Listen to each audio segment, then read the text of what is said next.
did an experiment this year with here.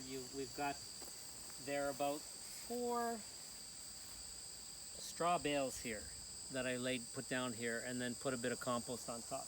And I planted onions and carrots directly into it, but expecting we'd get the rain. Until very recently, we've never had a hose coming all the way back here, and so and it's just not practical to water everything. So I was just relying on the rain. So the onions didn't grow very well. The carrots did actually grow. The onions grew too, but they stayed small. And the carrots are here, but they're a little bit stressed. But when the rain comes back, like they have until December to finish growing. And what's advantageous about using a straw bale is there's basically no weeds in it.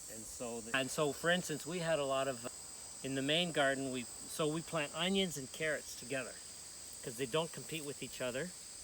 Neither of them are aggressive. Both of them don't, neither of them do well with lots of weeds. And so we planted them together.